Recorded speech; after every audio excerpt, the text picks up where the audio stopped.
안녕하세요. 주간 전망대입니다. 한국은행이 31일 금통위를 개최합니다. 기준금리를 결정하게 될 텐데요. 지난달에 소수 의견이 나왔기 때문에 이번에는 금리 인상을 할 수도 있다. 초반에는 그런 이야기가 좀 대세를 이뤘었죠. 최근의 시장 분위기는 금리 동결이다. 심하면 연내 금리 동결을 계속할 수밖에 없을 것 같다. 라는 이야기도 나옵니다. 금리 인상 실기했다는 이야기도 있고요. 그래서 오늘 전문가 네 분 모시고 연내 금리 인상 가능한지 이야기 나눠보도록 하겠습니다.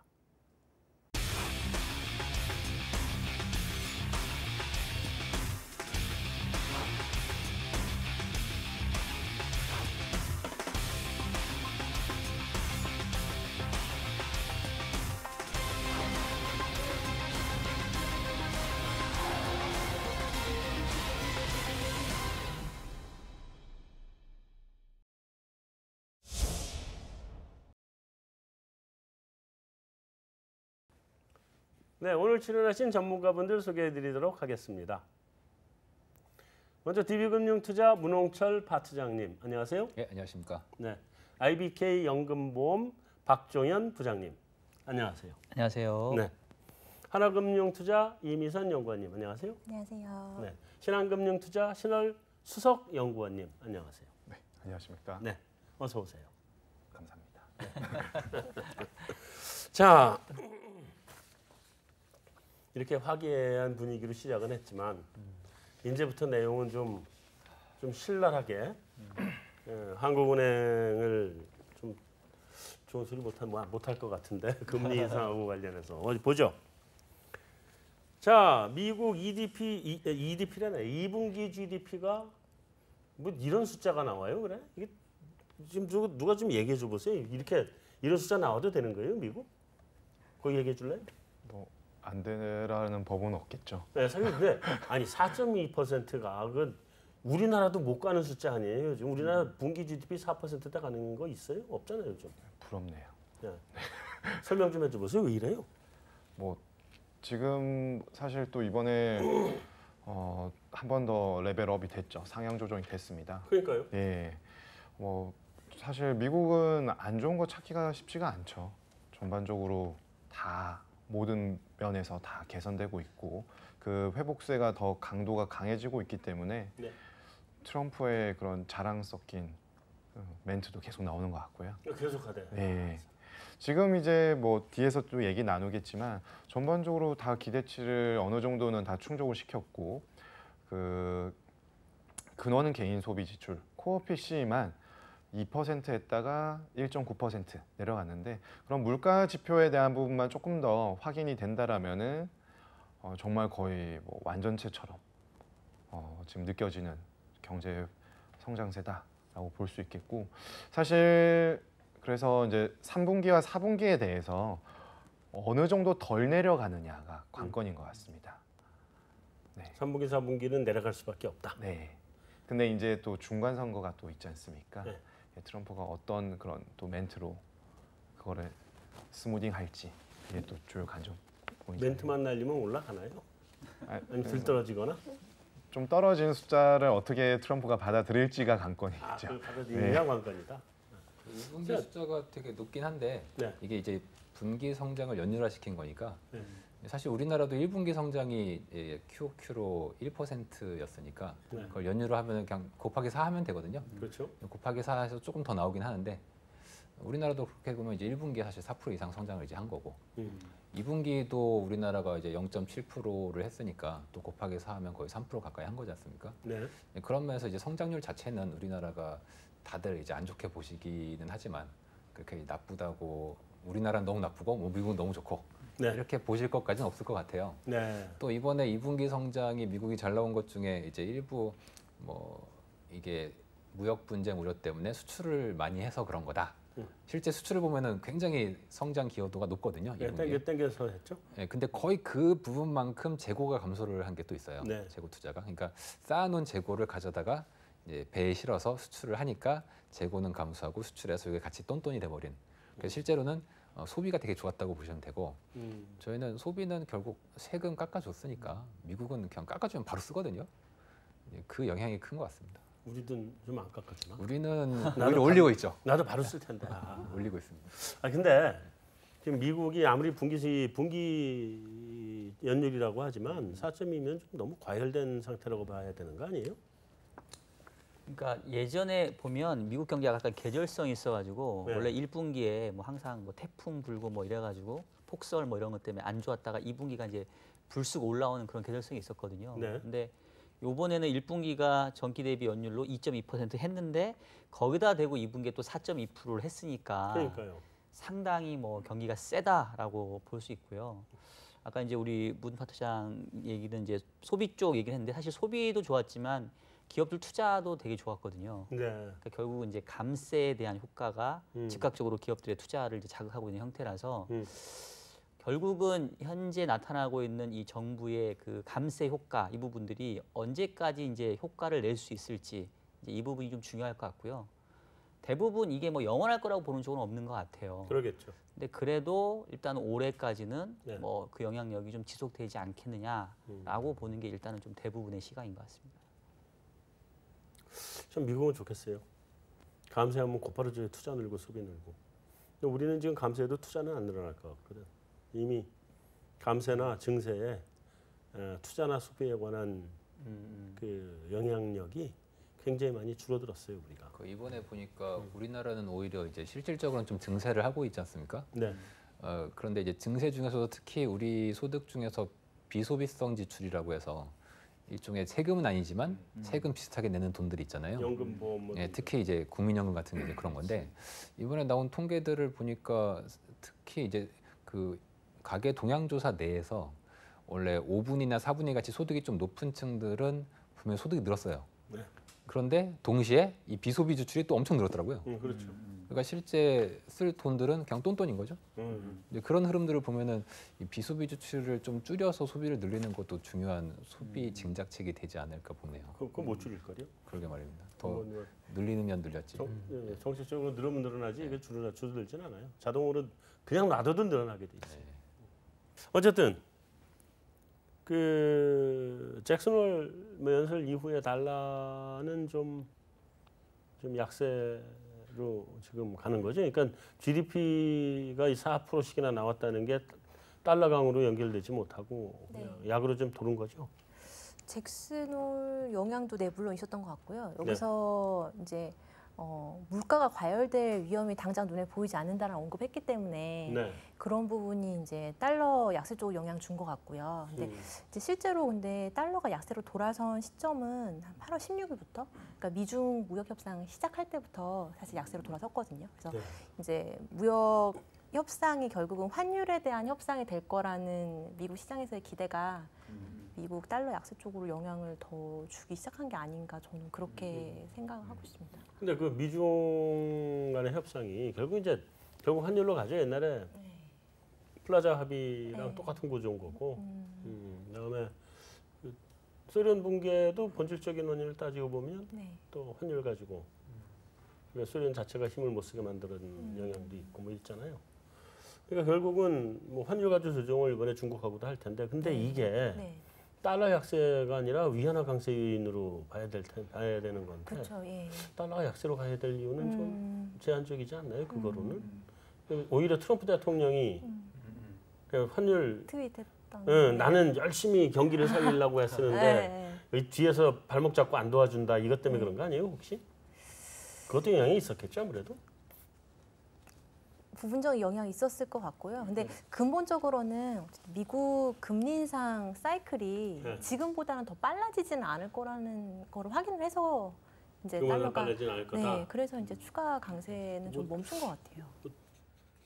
뭐 뒤에 나온 얘기겠지만 골드만삭스는 또 그것도 틀렸다고 하는 거 다르게. 같은데 하여튼 뭐 이건 좀 이따 얘기하고 잭슨홀에서 그 우리 그럼 파월은 뭐 비둘기였어요 아니면 매였어요?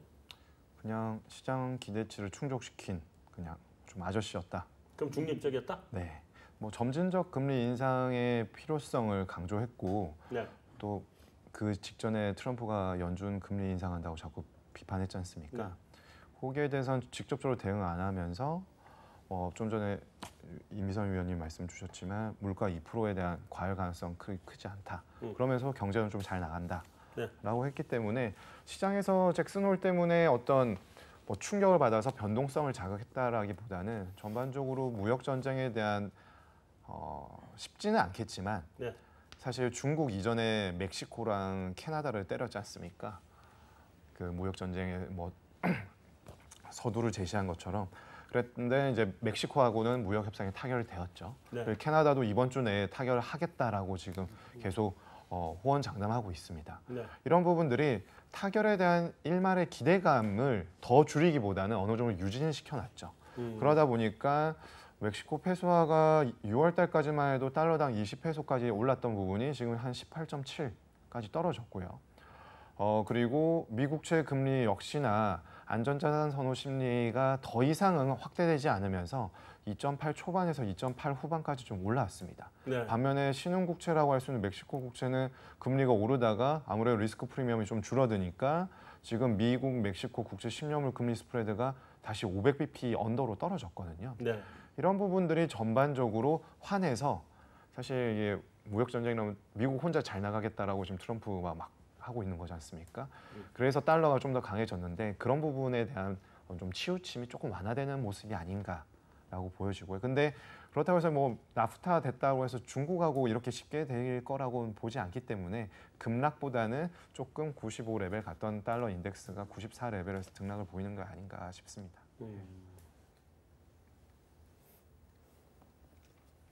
사실 저는 개인적으로 굉장히 이번 잭슨홀 연설을 비둘기적으로 봤습니다. 그 당일날에 채권 시장 금리는 별로 안 움직였거든요. 네. 근데 달러가 많이 약해졌어요. 그리고 사실 그거는 뭐 제 자랑은 아니지만 저는 이미 그 전부터 연준이 상당히 비둘기적인 코멘트를 시그널을 줄 것이다. 그러면서 미국채 커브에 일시적이나마 스티프닝, 그러니까 커브가 지금 계속 눌리고 있지 않습니까? 장단기 금리차가 지금 줄어들고 있는데 네. 그게 사실 나쁜 시그널이거든요, 경제에는. 그 자랑이에요, 근데. 예. 저는 그래서 그게 일시적이나마 연준이 좀 서게, 네. 예, 커브가 좀 더 서게 유도하지 않을까 네. 이런 생각을 계속했었고 그렇게 하는 그런데 갑자기 트럼프가 금 눌리지 말라고 하니까 네. 이거 인사권자도 만족시키면서 수익률 곡선을 좀 세울 수 있는 방법이 뭐가 있을까? 그럼 9월엔 금리를 올리지만 그 이후에 인상 속도를 좀 천천히 가겠다 이런 얘기 하면 돼요. 네. 그러면은 뭐 트럼프도 좋아하고 달러도 약세로 가고 수익률 곡선은 좀 가팔라지고 네. 이걸 모두 달성할 수 있습니다.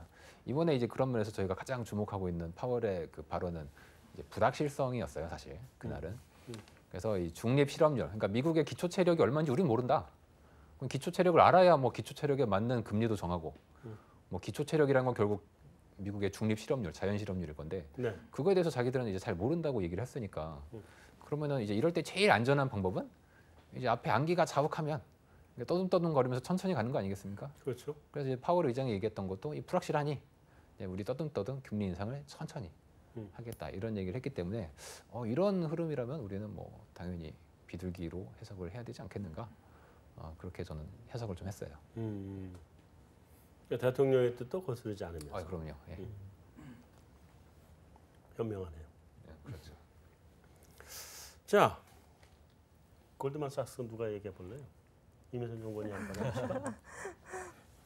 근데 골드만삭스가 사실 계속 좀 호키시한 입장을 냈었던 것 같기는 해요. 네. 근데 여기 잭슨홀 연설 직전에 나온 보고서 내용은 이제 그 고용 시장이 아무리 좋더라도 이게 인플레이션하고의 연결고리가 좀 약해졌다. 네. 그리고 잠재 인플레이션이라든가 뭐 아니면 우리가 잠재적으로 결국 장기적으로 달성해야 되는 이런 실업률이라든가 이런 게 우리가 추정하는 게 불확실하지만 네. 그거를 무시하고 통화 정책을 가는 것보다는 어쨌든 걔를 감안해가지고 통화 정책을 가져가는 게 좀 더 나은 결과를 얻을 수 있었다 이런 보고서의 내용이었거든요. 그래서 네. 통화 정책 할 때 어쨌든 이런 거를 보고 가야 된다라는 내용의 보고서가 나오기는 했었는데요. 근데 사실 그 부분을 시장이 그렇게 주목을 하진 않았던 것 같아요. 그리고 그게 나오고서 이제 사실은 더 주목을 이제 받았던 더 중요했던 게 이제 파월 의장의 언급이었는데 네. 파월 의장이 사실 그 모든 걸 다 아울러서 정리를 했던 것 같아요. 왜냐하면은 어떤 이런 아까 말씀하셨던 어떤 잠재적인 실업률, 우리가 이런 거 불확실해서 알 수 없고 또 이런 여러 가지들을 추정할 수 있는 것들에 대해서 불확실한 부분들 되게 많지만 그래서 결국 우리는 이제 신중하게 기준금리를 올려야 된다라는 쪽으로 결국 결론을 낸 거라는 생각이 들거든요. 그래서 골드만삭스에서는 이 보고서에 특별히 좀 의미를 부여해서 자기네 뷰를 좀 이야기한 게 아닌가라는 저는 그런 생각을 했습니다. 좀 부연 설명을 하면 일단 골드만삭스가 기본적으로 연준의 기준금리 전망을 올해 4번, 그다음에 내년 4번도 인상을 보고 있어요. 그러니까 제일 금리 인상 횟수를 좀 세게 보는 편인데 이 잭슨 홀 미팅 이전에 연준 내에서 이코노미스트 그룹이 이제 자료를 하나 냈는데 그 자료가 뭐 아까도 얘기했던 것처럼 뭐 중립 실업률이 뭐 정확히는 모르지만 대략 한 4.1에서 한 4.7 정도 되는데 최근에 미국 실업률이 3.9까지 지금 떨어졌거든요. 그래서 뭐 흔히 말하는 필립스 커브가 아직은 작동 안 하지만 실업률이 그 중립 실업률보다 이제 한참 더 떨어지면 어느 순간 이제 물가는 튀어 오를 수도 있으니 그거에 대해서 좀 주의해야 된다라는 내용의 이제 보고서가 나왔는데 파월 의장이 잭슨 홀 미팅에서 이 보고서를 한 3번 정도 인용을 했다는 거예요. 그래서 그 얘기는 연준 내에서는 이미 이제 그런 거에 대한 스터디가 이루어져 있고 그런 보고서 나온 거 보니까 파월도 이제 그 부분을 염두에 두고 발언을 한 거다. 그래서 골드만이 그 해석하기로는 연준 내에서의 이코노미스트 그룹이 그렇게 실업률이 떨어지는 것이 물가를 올릴 수 있다라는 거를 경고한 거를 파월이 여러 번 인용했으니 실제 파월의 마음속에서는 그러니까 앞으로도 우리가 금리를 계속 올릴 거다라는 걸 사실은 얘기한 거다. 근데 시장은 그걸 놓친 거다. 이제 이렇게 이제 골드만삭스는 보고서를 낸 건데 그거는 뭐 아까 이민선 연구원 얘기한 것처럼 이제 해석의 차이니까 어쨌든 골드만은 지금 금리 상승 뷰 쪽에 가장 쏠려 있는데 최근에 시장 흐름이 안 맞기 때문에 이제 뭐 여러 가지 자기에게 유리한 내용들을 갖다가 좀 붙이는 그런 과정들이 좀 있었던 것 같고요. 실제 파월 의장은 이 3번 정도 인용을 하긴 했지만 아까 또 문파트장 얘기한 것처럼 기본적으로 그 어느 누구도 중립 실업률이 정확히 뭔지 알 수가 없다. 그래서 제가 봤었을 때는 기존의 이 시선 자체를 좀 도비시하게 봤던 사람들한테는 약간 호키시하게 들렸을 수 있고 거꾸로 호키시하게 봤던 사람한테는 생각보다는 도비시하게 들렸을 수 있고 그래서 그냥 어떤 색깔이 뚜렷했다기보다는 자신의 생각이 그 전에 어땠는지에 따라서 조금씩 헷갈리게 들렸던 그랬던 잭슨 홀 미팅이었던 것 같아요. 잭슨 홀 미팅 가기 전에는 이 사람이 호키시하네 이런 생각들을 다 했던 거잖아요. 대통령이 뽑은 사람. 금리 인상 너무 나를 발목을 잡는다 이랬는데도 불구하고 좀 호키시한 느낌이 있었죠. 그러니까 이번 잭슨 홀 미팅에서는 어떻게 했을까가 사실 제일 궁금했던 부분인데 뭐 보기를 호키시하게 봤으면 좀 그냥 비둘기처럼 보일 수도 있고. 채권 시장에선 충분히 그렇게 해석을 할 만한 결과였던 것 같아요. 네. 근데 난 골드만삭스가 무슨 보고서만 하나만 내놓으면 무슨 생각이 드냐면 얘들 뒤에 뭐를 노리고 이 보고서를 냈을까? 그렇죠. 옛날에 우리 유가 때문에 다 알잖아요. 150달러. 얘들이 그 짓 잘하거든. 제가 그런 면에서 또 한번 저의 특기인 음모론을 한번. 좋죠. 좋아. 음모론 좋아요. 최근에 이 금리가 엄청 오를 거라고 얘기하는 기관들이 아주 대형 기관입니다. 대표적으로 이제 골드만삭스. 그 다음이 다들 아시겠지만 제이미 다이먼이 JP모건 회장이죠. 근데 골드만삭스와 이 JP모건 회장이 이걸 미국의 어떤 경제 상황이나 이런 걸 몰라서 정말 금리를 엄청나게 올려야 된다 혹은 오를 거다라고 주장을 하는 것인지 아니면 말씀하신 대로 뒤쪽에 뭔가 다른 포지션을 가지고 그거를 미리 시장에 시그널을 주는 건지 제가 보는 시그널링은 뭐로 보고 있냐면 이 사람들은 뭔가 미국 이런 식의 계속 어떤 워닝을 주는 거잖아요. 금리가 엄청 오를 수 있다. 사실 올해 2월 달에 주가가 엄청 빠진 것도 미국이 빠진 것도 사실 금리 엄청 오른다. 이거 아니겠습니까? 그렇죠. 그런 면에서 저는 일종의 그 바람 빼기가 아닌가. 그러니까 압력밥솥이 지금 막 이제 압력이 올라가가지고 막 터질라 그래요. 이제 그럴 때 이 제이미 다이먼 회장이 한마디 해주고 이 골드만삭스가 이제 한마디 해주면은 갑자기 위에 이제 뚜껑 한번 착 열어주는. 그래서 한번 기가 빡 빠지는 거죠. 그런 식으로 해서 이 압력밥솥이 계속 그 압력이 높은 상태로 왜 잘못하면 터지지 않습니까? 그렇게 유지하도록 이 유지하는 어떤 버블 메이킹 역할을 하는 게 아닌가. 버블이 계속 지속돼서 가도록. 계속 이제 오르도록. 근데 뭐 좋은데 그 사람들이 얻는 게 뭐죠? 그 사람들은 금융업을 하니까 버블이 터지면 안 되죠. 버블이 안 터지고 계속 가게. 계속 가야 되죠. 잘 알겠습니다. 난 그거보다 좀 더 음모론입니다. 난 그거보다 진지하게 좀더 받아들이지 마시고. 골드만삭스에만 혜택이 가는 뭐가 음모가 있나. 포지션은 한쪽을 딱 정해놓고. 항상 근데 골드만삭스는 좀 항상 그런 경향이 있어서. 자, 넘어가 보죠. 자, 이제 인플레이션 약세의 원인으로 아마존을 찍었어요. 그죠?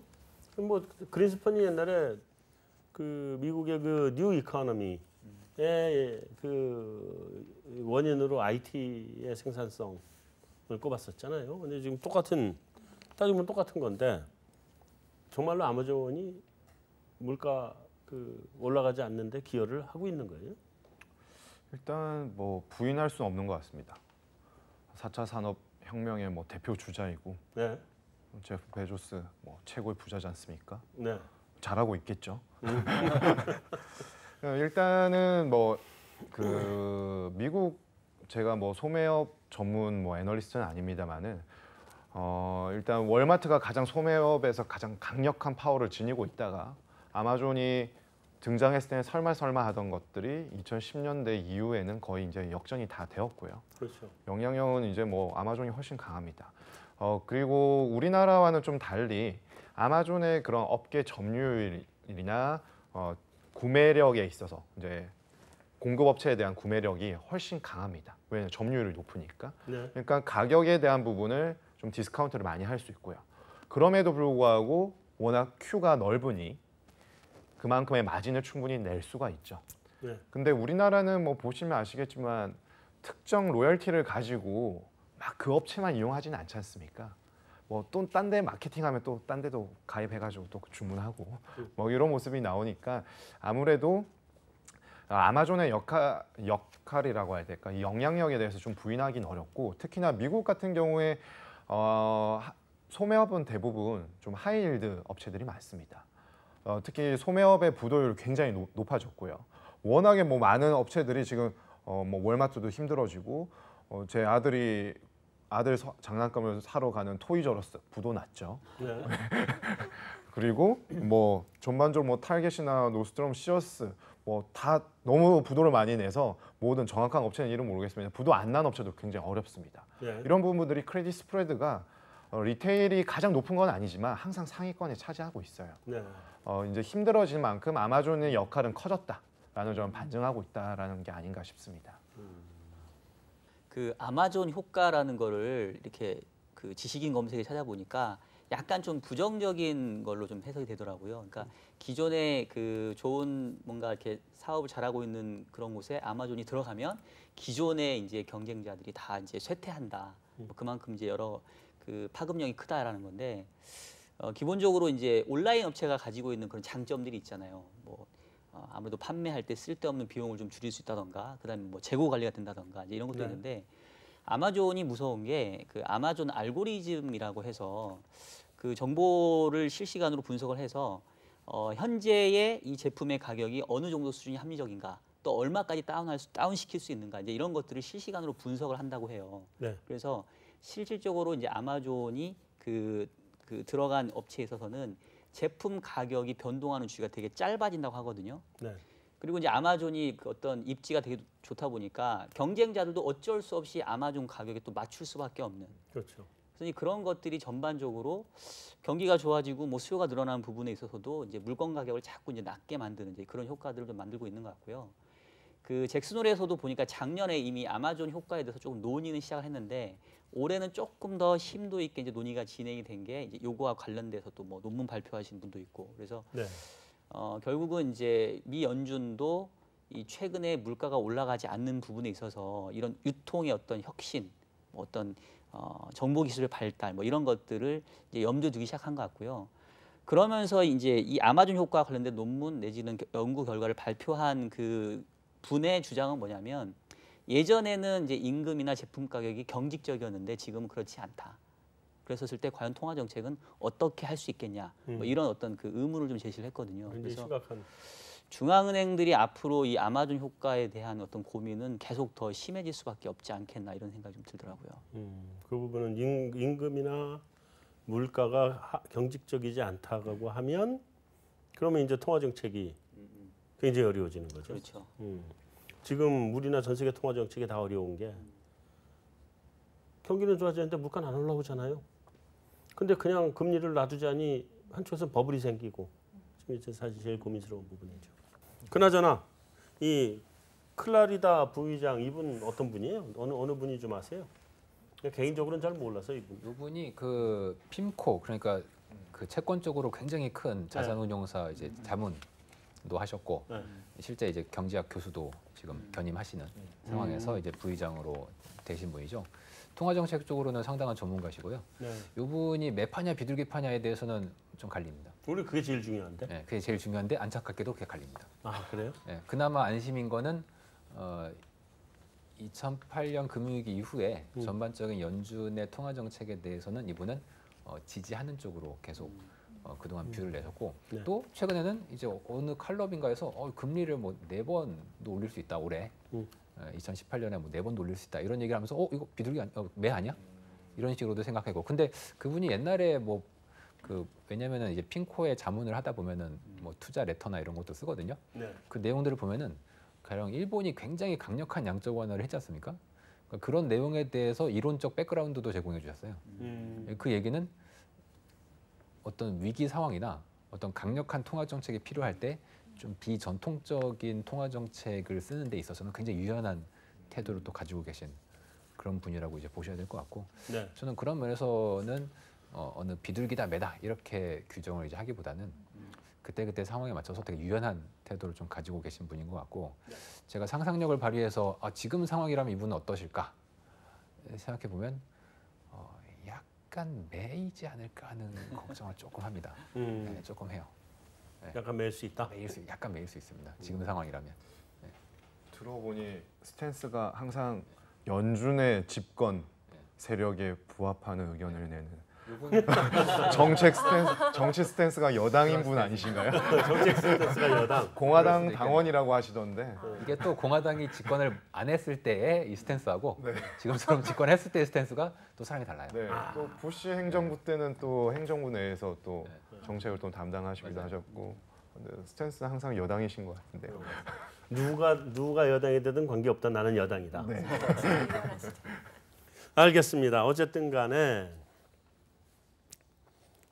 뭐 비전통적인 통화 정책 뭐 이런 얘기까지 했는데 어쩌면 이제 우리도 요 다음번 금리 그 하락 사이클로 들어가면 비전통적인 통화 정책이라고 얘기할 수도 있을 정도까지 금리가 내려갈 수 있지 않을까. 소위 그 그럴 수 있죠. 앞자리가 0으로 바뀌는 지금 뭐 1.5에서 3번이면 0으로 내려가잖아요. 네. 그렇죠. 1.0까지는 갔었던 거죠? 1.25. 2호까지 갔었나? 네. 1.0 내려가서 뭐 0단위 내려가기가 힘들지 앞자리 한번 바꾸고 나면 0.0까지 가는 건 일도 아니에요. 마이너스도 1도 아니지 않을까요? 아니 그건 또 앞자리 바꾸는 충격이 또 있거든. 그렇군요. 그것도 좀 있어요. 양에서 음으로. 지금 아직 금리 인상 사이클 끝난 것도 아닌데 이제 아니 그러니까 벌써 지금 이미 이런 얘기가 이런 나온다는 얘기를 하고 거는 있으니 참 이번에 금리 인상 사이클은 끝난 거 아니냐는 국내에서는, 얘기도 그렇죠. 나오고 있잖아요. 나올 수 있죠. 근데 끝났다고 보는 건데 내년에 경기 틀림없이 안 좋을 것 같은데. 그렇다고 경기 살리자고 또 부동산 부양할 수도 없는 거고 지금 상황은 부양한다고 부양도 될 것 같지도 않아요. 왜냐하면 부동산 부양을 하려면 지방 부양을 해야 되는데 서울은 부양해봐야 소용없어요. 집 질 데가 없어서. 그러니까 지방 부양해야 되는데 지방 부양하면 지금 부동산 지방 다 죽었는데 부양한다고 부양되겠어요? 이미 공급도 되게 지방은 많아요. 한참 지나야 이제 그게 다시 돌아서는 사이클이 나올 텐데 그래서 이거 게 좀 힘들어 보이는데 어쨌든 이번 8월에 금통위가 있잖아요. 이번 금통위가 사실은 굉장히 그 시선을 끄는 게 지난번 금통위에 소수 의견이 나왔잖아요. 네. 그래서 이 금통위에서 뭐 하여튼 보죠. 그런데 금리 동결 연합인플레엑스에서 4를 해서 92%가 동결이다. 자, 여러분들은 돌아가면서 제가 그 나머지 8%에 들어가는 또 4를 하셨군요. 금리 인상론입니다. 금리 인상론이다. 8월에. 8월 인상. 자, 간단하게 하고 이렇게 하고 넘어가 보고 이제- 다시 얘기를 하죠. 예. 여기는 동결이죠 뭐. 동결. 저도 동결입니다. 네, 동결 보고 있습니다. 아, 80이 맞네. 다행히 여기서는 25. 뭐 그러네요. 그렇게 5명 중에 한 명. 왜냐면 나도 동결이거든. 82. 80대 20 딱 나왔네. 딱 맞습니다. 네, 정확하네. 자, 이유들 얘기해 보세요. 간단하게 짧게 넘어가죠. 뭐 사실 최근에 제가 봤던 건 환율 상승과 유가 상승이 아마 소비자 물가를 제가 볼 때 3% 언저리까지는 당연히 끌어올릴 수밖에 없을 걸로 저희 모델상 보고 있고요. 네. 최근에 돈이 많아가지고 지금 부동산이 난리지 않습니까? 네. 지금 6년 3개월 내에 최대치의 부동산 상승인데 네. 이런 상황이면 당연히 금리를 올려야죠. 그리고 금리를 안 올리고 혹은 인하해서 고용 좋아질 것 같았으면 뭐 100번이라도 해야 되지만 저는 뭐 상호 관련이 별로 없을 것 같습니다. 근데 한 가지 내가 저기 뭐야 동감을 하고 하나는 이제 저걸 할 수 뭐죠? 동의할 수 없는 게 금리의 무용론. 한참 전부터 나온 거잖아요. 지금. 그건 인정을 하고 지금은 금리를 인하하나 인상을 하나 현재 구간에서는 별 효과가 없다. 금리 인상이 효과가 나오려면 좀 한참 위로 올라가서 나올 거고 또 인하도 뭐 제로금리까지 가버리기 전에는 그 제로금리 가도 별 효과는 없을 거다. 그렇게 보는데 그건 동의. 다만 집값은 그 서울이 우리나라 집값을 대변한다고 얘기할 수는 없잖아요. 대변하죠. 아니요, 지방은 지금 그러지 않거든. 지방 아파트가요. 지방 주택 가격이 2012년부터 14, 15년까지 엄청나게 올랐습니다. 그러니까 올랐죠. 근데 지금 거기는 죽고 있는 상태인데. 그러니까 그때 올랐는데 서울이 오른다고 해서 금리 인상을 하면 지방은 더 죽으란 얘기가 되지. 그거는 이제 정부가 할 역할인 거고. 그때 아파트 가격이 지방 아파트가 2012년부터 15년까지 올랐을 때 사람들은 주택 가격이 올랐다고 생각을 전혀 하지 않았어요. 그렇긴 하죠. 지방이 올랐어. 근데 작년에 서울 아파트 지방은 가격이 올랐다고 오를 때 생각하던데. 지방 사람들은 그러니까 중요한 거 이제 여론 그리고 시장의 유동성이 어디 가느냐 그리고 우리나라 절반 이상의 인구가 수도권에 살고 있다는 걸 생각해 보면 저는 서울의 물건이 부동산에 있어서는 분명히 지표물이고 그 지표물의 움직임이 부동산 가격을 좌우한다고 생각합니다. 뭐 하여튼 근데 지방은 전혀 영향이 없다는 거에 대해서는 계속 얘기를 하겠습니다. 넘어가서 일단 뭐 통화 정책도 그렇고 뭐 결과적으로 정부 정책이 항상 득과 실을 봐야 되는데 지금은 금리를 올리는 거랑 내리는 거랑 봤을 때 그래도 그냥 가만히 있는 게 낫다라고 생각이 되고요. 결과적으로 뭐 올려야 될 요인과 뭐 머물러야 될 요인들 다 있는데 아무래도 최근에 이제 경기 상황이 상당히 엄중하기 때문에 특히 국내 경기에 있어서 여러 가지 고용 쇼크라던가 이제 경기 둔화되는 우려가 커지고 있는 상황에서 굳이 여기서 금리 인상까지 서둘러 할 이유가 있는가? 최근에 또 환율도 아직은 좀 안정적이고 그래서 저는 지금은 그냥 가만히 멈춰 있는 게 그나마 차선의 정책이라고 생각을 하고 있어요. 알겠습니다. 저도 하반기 내수를 좀 생각을 하면 기준금리 인상으로 가기에는 좀 어려울 것 같습니다. 그래서 동결로 일단 우리도 감세해주면 안 돼요, 그냥? 네? 감세해주면 안 돼요. 감세요. 정책 기조를 바꾸셔야 되는데. 그런가? 정책의 철학을 바꿔야 되는 부분이라 네. 바뀌기 어려울 것 같고요. 그럼 그래서 하반기 경기 흐름이 상반기 흐름에서 달라지기가 어려울 것 같아요. 그래서 저는 기준금리 동결을 전망하고 있습니다. 알겠습니다. 네, 다 적절한 근거들인데 금리 동결이나 인상이나 지금 현재 시점에서는 시소로 본다라면 동결에 조금 더 재료들이 많은 것 같습니다. 그렇기 때문에 방향성은 여전히 인상에 조금 두더라도 지금 시점상으로는 동결 그리고 또 이 재료의 무게 중심이 인상으로 바뀌는 시점을 타진해서 추가 1회 정도는 하고자 하는 방향성은 여전히 유효하지 않은가라고 생각하고 있습니다. 알겠습니다. 자, 이제 넘어갔어요. 또 간단한 시장에서 루머가 돌았다며요. 예. 이번에 소수 의견이 둘일 것이다. 그러니까 이제 금통위가 금요일이고 하루 전날 목요일 날 네. 이렇게 회의가 미리 있었는데 금리 인상을 주장하는 의견이 2명으로 늘어났다더라. 이게 확인되지 않는 미확인 루머가 돌면서 채권 시장이 잠깐 금리가 올라갔던 그런 뭐 해프닝 같은 게 있었는데요. 네. 일단 뭐 이제 이 방송을 볼 때쯤엔 결론이 나와 있을 테니까. 네, 그러겠죠. 하여튼 그런 루머가 있긴 있었습니다. 그런 루머가 있었다. 네. 이 방송을 볼 때쯤이면 결론은 나 있겠지만 네. 그래서 다들 좀 부담스러운 질문이 되겠지만 그 루머가 사실일까요, 아닐까요? 뭐 저는 뭐 금리 인상을 사실 보고 있는데 네. 뭐 사실 저는 한국은행은 굉장히 금리를 올리고 싶어 한다고 생각을 하거든요. 네. 그리고 이제 그 의원들 사이에서도 사실 하는 총재는 사실 표가 3개예요. 하는 총재가 뽑은 금통위원 한 분이 계시고 하는 총재님과 부총재, 그러니까 3분이 사실은 하는 총재가 표를 가지고 있고 전반적인 흐름을 이제 하는 총재가 거의 한쪽 의견의 가르마를 타는 역할을 보통 이제 하시거든요. 그렇죠. 저는 글쎄요, 제가 사실 보는 시나리오는 뭐 소수 의견이 하나 늘어나느니 그냥 인상을 해버리는 게 차라리 더 나은 거라고 사실 저는 보는데 네. 차라리 이번에 소수 의견 늘어나면 또 타이밍을 전 실기할 수 있다고 보거든요. 다음 달에 어떻게 될지 사실 어떻게 합니까? 올리려면 그냥 차라리 지분 올려버리는 게 저는 차라리 낫다고 보고 사실 저는 상반기에 올렸어야 된다고 보는 편인데 5월 달인가요? 뭐 그렇죠. 그때가 타이밍이었어요. 타이밍이었는데 그때 그거를 다 못 그때라고 놓쳤으니 얘기했었죠. 뭐 어쩌겠습니까? 지금이라도 빨리 늦었지만 죄송합니다 하고 올려야죠. 네. 한국은행 총재도 바뀌. 뭐 하여튼 여기는 어떻게 될 것 같아요? 저도 생각은 같아요. 그러니까 2명으로 할 바에는 금리를 올릴 건데 저는 아까 얘기했던 것처럼 금리를 인상하는 게 지금은 득보다 실이 크다고 보기 때문에 그냥 뭐 이전과 똑같이 그냥 금리 인상 주장은 한 명만 있을 거다 이렇게 생각하고 있어요. 근데 금리 인상을 안 할 거면 네. 소수 의견을 둘을 내주는 게 더 낫지 않은가? 시장을 좀 이렇게. 그러니까 이미 이제 금리 인상의 소수 의견이 나왔었을 때는 사실은 이보다 더 강한 금리 인상의 시그널링이 없었는데 여기서 한 명을 더 낸다? 그러면 사실은 이제 다음 달에 거의 금리 인상을 하겠다라는 이제 의지와 마찬가지인데 그렇게 되네. 한국은행이 스스로 어떤 그런 선택지를 좁혀놓을 좁혀놓은 이유가 거네. 저는 없다라고 없네. 생각이 네. 되고요. 사실은 굳이 만약에 이제 한 명에서 변화가 있다라고 한다면 저는 오히려 기존의 이일영 연구원이 뷰를 꺾을 수도 있겠다. 차라리 변화가 생긴다면.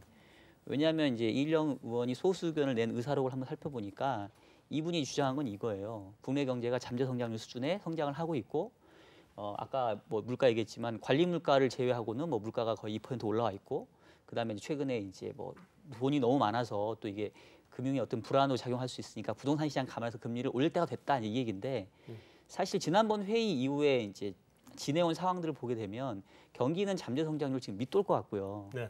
그다음에 이제 관리 품목을 제외하면은 뭐 물가가 올라간다고 하는데 최근에 그 다시 뭐 또 경기에 대한 둔화 이런 우려들 때문에 수요 측 압력은 저는 상당히 미진할 것 같아서 물가 대응 때문에 금리를 올려야 될 상황은 아닌 것 같고 이제 유일하게 금리 인상 명분이 커진 거는 부동산인데 부동산만 가지고 금리를 올리기에는 국내 경기 체력이 너무 약하다. 그래서 저는 어쩌면 이일영 연구원이 소신을 지키기도 사실은 조금 어려워져서 이분이 어떠한 논리로 여전히 금리 인상의 소수 의견을 유지할 것이냐 사실은 저는 그 문구를 좀 보고 싶은 거죠. 네. 저도 그냥 같은 7월 생각인가요? 소수 의견 유지할 것 같고요. 네. 일단 만장일치로 바꾸든 아니면 한 명을 더 늘리든 뭔가 변화를 주는 거가 시장에 또 이 커뮤니케이션을 더 복잡하게 만들 수 있기 때문에 네. 가장 안전한 선택지는 일단 그대로 유지하고 10월, 11월을 보자가 될 것 같습니다. 물어볼까요? 아니면 넘어갈까요? 넘어가시죠. 알겠습니다. 어차피 같은 얘기일 것 같아. 네. 자, 이미 한번 얘기는 했지만 이제 이미 한번 놓쳤잖아요. 네. 그 사실은 우리 이거 계속 해오지만 지난 5월 달이 금리 인상 타이밍이었다고 다 얘기를 했단 말이에요. 근데 그때 안 하고 난 다음에 타이밍을 놓쳤다. 다 똑같이 얘기했단 말이에요. 근데 한번 놓쳤는데 뭐 기왕에 한번 놓친 거 왜 또 놓치면 안 되나? 이제 금리 인상설을 주장하기 때문에 거기다가 물어보는 거예요. 이제 한번 생각해 보시죠. 그럼 부동산이나 저희 우리나라가 무엇에 의해서 기준금리를 과거에 결정했는지를 한번 히스토리컬리 좀 보면 채권 시장에서 좀 오래 계신 분들은 늘 생각하는 게 우리나라 채권 시장은 딴 거 볼 거 없다. 부동산 보면 된다고 합니다. 부동산 딱 하나. 결국 부동산이 우리나라 자산 시장을 결정하고 돈의 흐름과 경기 다 결정하고 그 다음은 뭐 사실 수출이죠. 근데 사실 수출도 나중에 보면 부동산 영향을 많이 받아요. 그러니까 반대네요. 수출이 좋아지면 부동산이 또 오릅니다. 그렇죠. 그런 영향이 늘 받아요. 그렇다면 결국 이제 수출이 굉장히 좌우를 많이 하는 건데 이번 8월 달 수출 보셨습니까? 거의 15% 가까이 성장했단 말이에요. 네. YOY로. 근데 작년 수출이 사실 20-30%씩 늘었던 엄청난 수출인데 거기에 더하기 15%다. 굉장한 거예요. 굉장한 겁니다. 저는 부동산이 오르는 이유도 전혀 근거가 없다고 생각하지 않고 수출이 올라가고 제가 사실은 개인적으로 기존에 수차례 얘기 드렸지만 달러 약세를 보고 있는데 네. 달러라는 게 글로벌 돈 그 자체고 달러 약세라는 건 돈이 풀린다는 얘기거든요. 우리나라 같은 개방 경제는 그 효과를 굉장히 크게 받습니다. 그렇다면 그 상황을 조금이라도 완화시켜줄 정책이 필요한 거고 네. 통화 정책에 있어서는 당연히 긴축적인 흐름이 좀 필요할 수밖에 없을 거고요. 그런 면에서 만약에 이번에 놓치면 저는 어쩌면 이번에 놓치잖아요. 만약에 금리를 동결한다. 그럼 내년에 어쩌면 더 많은 금리 인상이 있을 수도 있다고 저는 봅니다. 아, 내년에 금리 인상이 있다. 네, 제가 이런 얘기를 하면 사실 욕을 많이 하세요. 난 욕을 안 해. 아니, 많은 분들이 욕을 저는 사실 세미나를 많이 다니니까 네. 제가 가끔 이제 내년 또 전망 가끔 물어보셔서 저는 내년도에 금리를 엄청 많이 올릴 것 같습니다. 네. 우리나라가 네. 이렇게 말씀드리면 다들 좀 이상한 눈으로 많이 쳐다보세요. 아니 8월 인상도 이상한데 무슨 내년에 금리 인상이냐 네. 이렇게 말씀들을 하시는데 제가 받는 그 어떤 소설 앞으로의 상상력을 발휘해서 쓰는 소설은 트럼프가 달러 약세를 굉장히 원하고 있고 네. 그 사람들은 트럼프가 달러 약세를 원하니까 달러 약세가 아니에요. 모든 펀더멘털이 달러 약세를 얘기하고 있습니다. 트럼프가 약세를 원하든 원하지 않든 달러는 약세로 갈 수밖에 없는 엄청난 펀더멘털들이 있고 그런 상황이면 당연히 우리나라는 영향을 많이 받아서 유동성이 막 넘칠 거고 그러면은 금리는 올려야죠. 아니 근데 네. 어떤 펀더멘털이 달러 약세를 가리킵니까? 대표적으로 미국의 쌍둥이 적자입니다. 네. 미국은 앞으로 쌍둥이 적자가 많이 늘어날 거예요. 네. 두 번째는 이제 물가 페리티. 빅맥 지수에 의해서 나타나는 건데 물가 상승 압력이 높은 나라의 통화는 약해집니다. 네. 미국이 그렇죠. 지금 선진국 중에서 제일 물가 상승 압력이 높은 나라죠. 또 세 번째로는 이 수익률 곡선의 기울기인데 네. 수익률 곡선이 가파른 나라의 통화는 강해지고요. 네. 누워 있는 나라의 통화는 약해집니다. 미국은 굉장히 누워 날 있죠. 누워 있죠. 예, 그런 여러 가지 요인들을 볼 때 네. 그런 달러가 그럼 약해진다고 봅니다. 여태까지 최근에는 막 달러 막 사가지고 쟁여놓고 있는데 그렇죠. 망했네. 죄송합니다. 제가 반대 포지션 얘기를 드렸네요. 망했네. 달러는요 아마 상반기에는 제가 볼 때 무역 분쟁 우려가 있으니까 관세만큼 달러가 세져야 되지 않습니까? 네. 그거 더하기 이제 터키 우려 같은 것도 있었으니까 달러가 세진 건데 네. 제가 볼 때는 조금씩 환율 오를 때마다 네. 팔아라. 좀 파셔야 아니면은 아예 그냥 계속 갖고 가세요. 왜냐하면 나중에 버블이 터지지 않겠습니까 언젠가? 네. 그럼 달러가 아마 그때는 털 때까지 기다려라. 1,200~300원 이상 올라갈 수도 네, 있으니까요. 알겠습니다. 보험이죠, 근데 보험. 이런 부분은 어떻게 생각하세요? 예. 지금 미중 무역 분쟁이 위안화 강으로 그렇죠. 결론을 낼 텐데 예. 위안화가 강해되면 원화는 위안화를 쫓아가잖아요. 그렇죠. 그러니까 달러 약세 기조에 예. 원화 강세가 돼 버리면 맞습니다. 그럼 어떻게 해요? 그게 맞는 군부죠. 그러면 달러가 더 약인가? 약이죠. 달러 약이죠. 나 진짜 망했네. 아니 그 보험용으로 저는 개인적으로 달러를 갖고 그래서 있는데 그걸 깨우치고 최근에는 위안을 사고 있습니다. 잘하고 계신 거예요. 중화시키려고. 어쨌든 간에 여기는요. 그러니까 제가 한때 이제 뭐 한국은행의 뭐 저격수 뭐 이랬었던 적이 있었는데 저는 요즘 사표 냈어요? 요즘은 이제 대상을 바꿨죠. 아하. 약간 좀 위험한데 요즘은 이제 청와대 그건 좀 아주 위험해요. 위험한데 이거 좀 편집할까요? 아주 위험해요.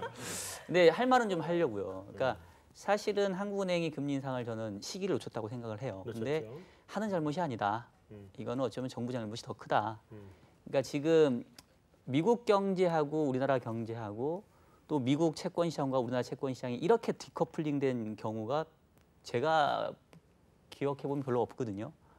그러니까 이제 한국은행 생각은 어차피 연준은 올해 뭐 369, 12 금리 인상할 거고 또 이제 그러한 흐름에 따라서 우리도 이제 금리 인상하는 시기를 대충 뭐 제 생각에는 아마도 뭐 6월 이후 뭐 지금 이 정도 생각했던 것 같아요. 근데 네.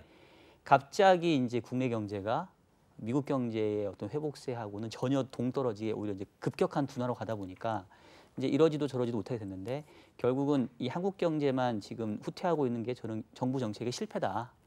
지금 현재 정부가 추진하고 있는 이 소득주도의 성장이라는 게 결과적으로 너무 속도가 빨리 진행되면서 경제가 감당하지 못하고 있다고 보고 있고요. 네. 이 고용시장의 쇼크가 결과적으로는 가장 어떤 큰 데미지로 나타나고 있는 것 같아요. 그래서 하는 입장에서는 시기상으로 봤을 때 미국이 금리 인상을 하고 거기에 맞춰서 우리가 이제 한 두 스텝 정도 이제 뒤따라가는 정도, 한 50bp와 75bp 사이에서 이제 금리 인상을 하려고 했던 것 같은데 그 시기가 왔음에도 불구하고 이제 우리 경제가 너무 안 좋으니까 금리 인상 카드를 쉽게 꺼내줄 수 없는 상황이 된 것 같아서 한국은행을 탓하기보다는 이거는 정부 정책의 실패를 탓해야 되는 게 아니냐라는 게 저의 상당히 위험한 그런 뭐 얘기입니다. 충분히 할 수 있는 얘기죠. 그런데 정부의 입장은 거기에 대해서 이 경제 체질이 바뀌려면 시간이 걸린다. 그러니 참고 기다려봐 달라. 이게 정부의 입장이잖아요. 그러니까 네. 그런 정부의 입장이라는 건 사실은 지금은 나쁜 영향이 있는 걸 인정하는 거죠. 대신에 이런 체질을 바꾸는 작업이라고 하는 거는 좀 시간이 걸리죠, 사실은. 그래서 정부 정책이 뭐 잘못됐다 잘됐다를 얘기하는 거는 아니니까 이 잘못됐다 잘됐다는 한 1년이면 1년, 2년이면 2년 이렇게 이런 프레임을 바꾸는 정책은 시간을 기다려주고 그 다음에 평가라는 게 사실은 맞죠. 즉각 효과 나오는 건 아니니까. 그러니까, 다만 네. 얘기한 것처럼 지금 그 정부가 속도가 빨랐는지 어쨌는지 네. 약간 좀 이제 경제가 좀 안 좋은 쪽에 이렇게 지표들이 나오고 있다. 그럼 뭐 사실을 얘기하는 게 그건 뭐 별 저격수가 아니라는 거예요. 네. 알겠습니다. 감사합니다. 심각한 보호해 주셔서. 아니 근데 정부 말도 사실은 맞죠. 경제 체질을 바꾸는 작업은 시간이 걸리는 일이니까 그건 좀 기다려 봐야 돼요. 사실은. 어쨌든 여기로 넘어와서 다음 얘기로. 우리 이제 한국은행도 통화정책 목표에 고용 집어넣어야 되는 거 아니냐 뭐 이런. 우리 원래 한국은행의 목표는 물가만이잖아요. 네. 그 연준은 성장과 물가가 다 들어가는 거고. 네. 그러니까 고용도 목표에 들어가죠, 연준은. 네. 근데 우리는 딱 물가만 들어가 있단 말이에요, 한국은행법에. 근데 이제는 고용도 좀 들어가야 되는 거 아니냐 이러는데 원래 근데 사실 다 감안해서 한국은행이 하던 거 아니에요? 그러니까 사실 명시적으로 안 들어가 있을 뿐이지 네. 지금은 사실 제일 중요하게 생각하고 있는 것 같아요. 그죠? 네. 그러니까 우리가 뭐 성장이 명시적으로 안 들어가 있지만 사실 성장도 다 했고. 실질적으로 성장을 보고서 인상과 인하가 다 결정이 됐었던 그러니까. 거니까 지금은 사실 뭐 5월에 우리가 실기를 했던 이유도 사실 고용 지표가 너무 충격적으로 나오면서 만장일치 동결로 가버렸던 거니까 네. 지금은 뭐 명시는 안 돼 있지만 실질적으로 가장 신경이 쓰이는 변수는 고용 쪽이라고 보고 있습니다. 알겠습니다. 이제 앞으로 쓸지도 모르겠어요. 하도 정부에서도 뭐라 그러고 그래서. 자, 아까 여기서는 이제 우리 부동산 때문에 금리 인상해야 된다고 주장을 강력하게 우리 문홍철 파트장은 얘기하셨는데 거기에 대해서 신월수석 연구원은 네. 좀 다른 의견이 없어요 혹시? 저는 그 부분에 대해서는 문 파트장님 의견과 일치합니다. 난 싸움 붙이고 싶은 건데. 싸움 붙이시고. 제가 2주 전에 주보로 기준금리와 아파트 가격이라는 레포트를 냈는데요. 네. 일단 이일영 위원이 금통위 인상소수견 내실 때 이렇게 말씀하셨어요. 금융부채 확대로 실물 경제 리스크가 뭐 현실화되고 있다.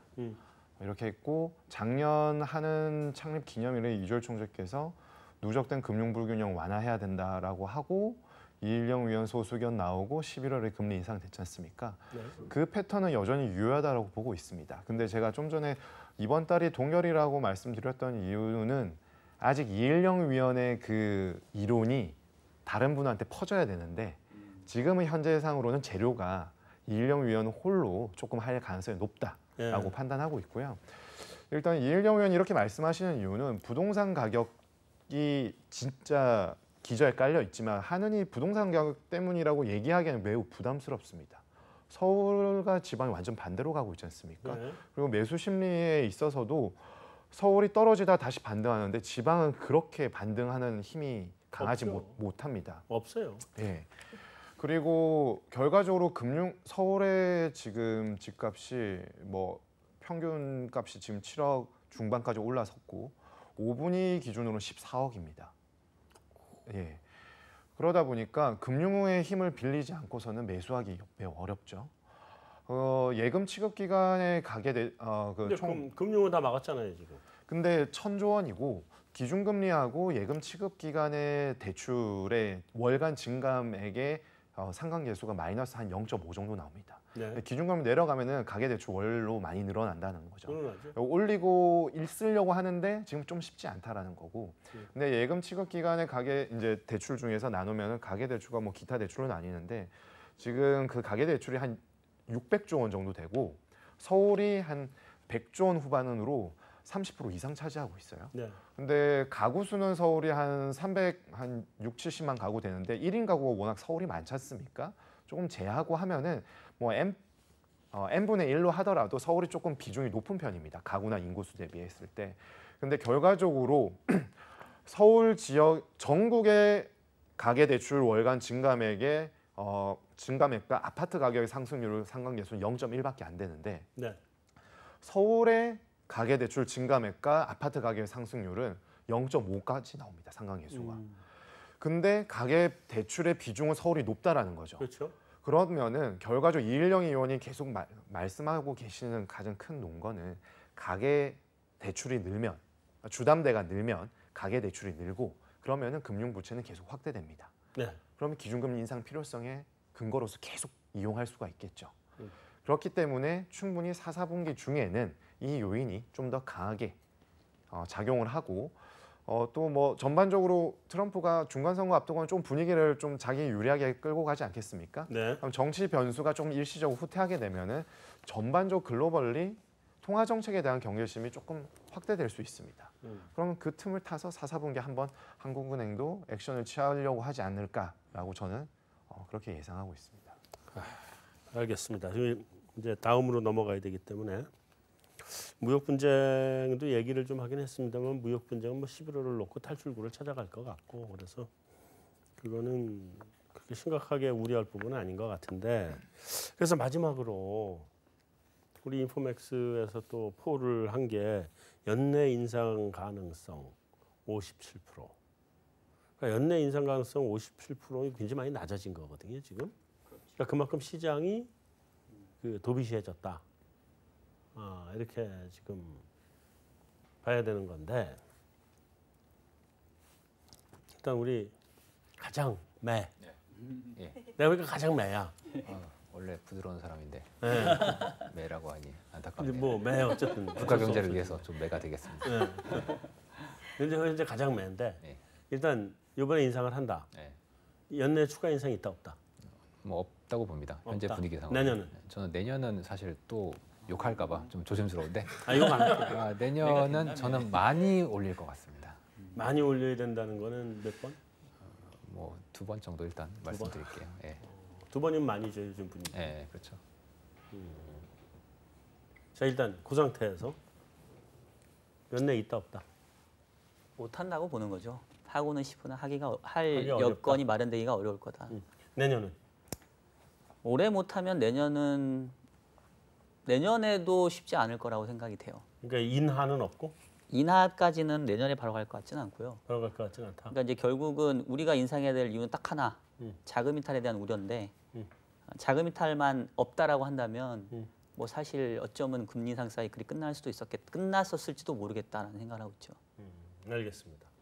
저도 연내 동결, 그다음에 내년에도 사실 뭐 인상 사이클은 이미 올해 말 정도로 끝났을 걸로 보고 있습니다. 내년은 그러면 동결로 그냥 갈 것 인상은 같습니다. 없는데 뭐 인하도 힘들다. 일단 인하의 원인이 뭐가 될까는 지금 사실 좀 찾기는 어려운 것 같아요. 찾기는 어렵다. 네. 저는 뭐 짧게 말씀드리면 올해는 한번 하고 내년은 한 번 하면 9월? 10월. 10월. 네, 10월 하고 내년에는 좀 할까 말까 엄청 타진을 많이 할 것 같아요. 올해보다는 좀 더 고민이 많아질 것 같고 만약에 근데 시점이 제가 틀려서 8월에 한다. 금통위 내일 한다. 인상을. 그러면 내년에 한 번 더 할 것 같고요. 10월에 좀 딜레이 돼서 11월에 한다 하면은 그게 끝일 것 같습니다.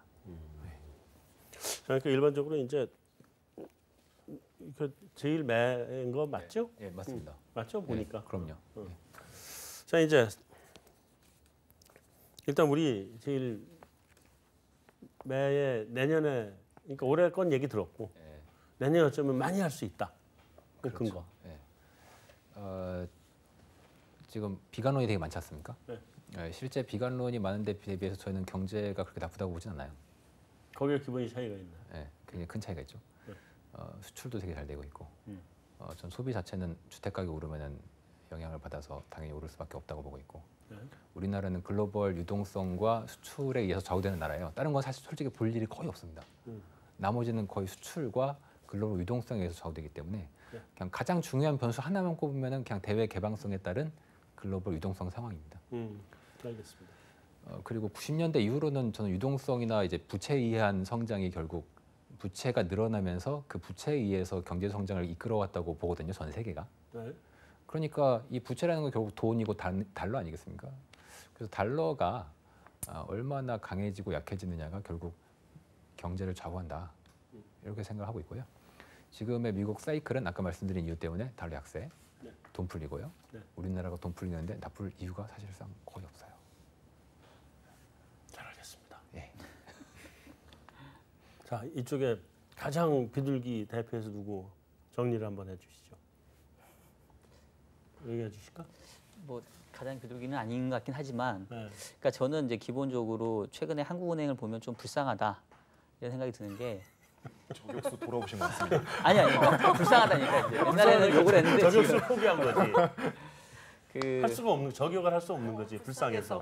한국은행이 챙겨야 될 게 너무 많아요. 아까 지금 뭐 부동산도 얘기했고 고용도 얘기했고 물가도 얘기했고 또 자금 이탈도 얘기했고. 근데 한국은행이 대응할 수 있는 수단은 하나거든요. 그러니까 이제 뭐 그 네덜란드 경제학자인 뭐 팀버겐이 얘기한 뭐 팀버겐의 정리 뭐 이런 게 있잖아요. 그러니까 중앙은행의 통화 정책의 목표가 뭐 여러 개면 정책의 수단도 여러 개가 있어야 그게 대응 가능하다는 건데 한국은행 해야 될 목표는 뭐 3개, 4가지인데 정책은 하나밖에 없단 말이에요. 뭐 연립방정식이죠. 뭐 2원 2차든 2차면 2원이 되고. 뭐.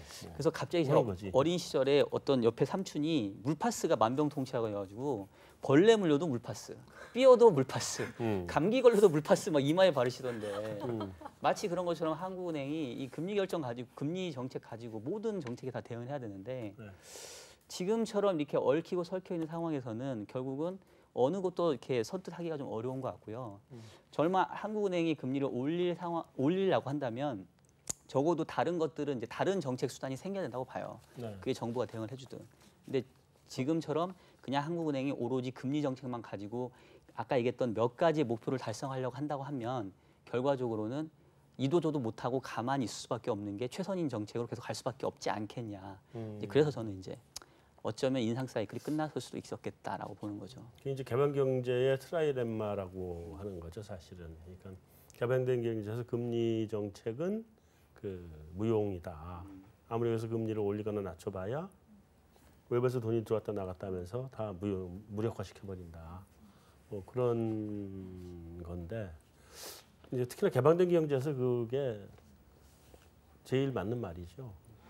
여러 개의 정책 목표가 있으면 그 숫자만큼의 정책 수단이 있어야 되는데 정책 수단은 하나밖에 없으니까 불쌍하기는 해요. 하여튼 뭐 이 정도면 마무리 네. 됐죠? 네. 네, 알겠습니다. 우리 금리 정책은 한국은행이 지금 그 어느 때보다 금리 정책을 구사하기가 힘든 상황에 와 있고 또 지금 금리 정책을 어떻게 구사하느냐에 따라서 내일 모레 우리나라의 우리 경제의 길이 달라져 있을 텐데 그런 면에서는 굉장히 고민이 많을 것 같고요. 또 시장에 참가하고 계신 분들도 이런 상황에서 미래를 전망하는 게 그렇게 쉽지는 않을 것 같습니다. 그래서 일단은 이번 금리 결정하는 거 보고 뭐 그렇게 뭐 방송이 나갈 때쯤 되면 나오겠습니다만 그거 보고 그 이후에 맞춰서 대응하는 방향을 잡는 게 맞는 것 같습니다. 오늘 메인 토크 여기서 마무리하겠습니다.